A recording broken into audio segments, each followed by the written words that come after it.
La Chine a confirmé qu'elle accordera 46 millions de dollars pour la construction du nouveau bâtiment du Parlement du Zimbabwe. Cette somme permettra d'établir les bases pour la construction de Mount Hamden, le village où le bâtiment sera érigé, mais aussi future capitale du pays. 3 projets ont été étudiés, c'est celui-ci qui a été choisi. C'est un mélange d'ancien et de nouveau, une architecture moderne alliée à une conception circulaire traditionnelle, une caractéristique des fermes de village du Zimbabwe. Certains aspects comme ces 2 tours coniques sont inspirés des ruines éponymes du Grand Zimbabwe. Au-delà de l'esthétique, le projet se veut fonctionnel. Il y a 2 chambres, l'Assemblée législative et le Sénat, ainsi que de nombreuses structures de soutien telles que des salles de banquet pour des repas ou des réunions. Il y a aussi plusieurs salles de comités, l'époque où les comités devaient chercher des salles disponibles est révolue. Le bâtiment actuel était trop petit. En effet, le nombre de législateurs a été revu à 350.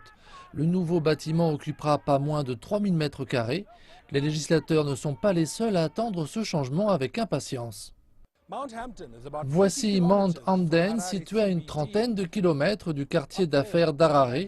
Cette colline est l'endroit où les députés et les sénateurs siégeront pour délibérer et adopter les lois. De là, ils pourront observer la création et le développement d'une nouvelle capitale. Le bâtiment qu'occupera le Parlement représente la structure particulière de la capitale.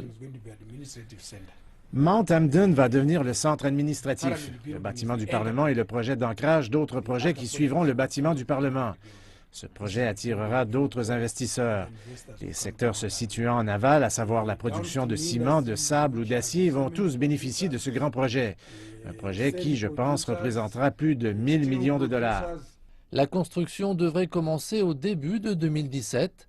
L'accord permettant un versement initial de 46 millions de dollars marque la mise en œuvre d'accords signés entre la Chine et le Zimbabwe au cours des réunions du Forum sur la coopération sino-africaine de décembre dernier. La Chine s'est en effet engagée à financer une série de projets d'une valeur de plusieurs milliards de dollars, dont la construction du nouveau Parlement et d'un laboratoire pharmaceutique.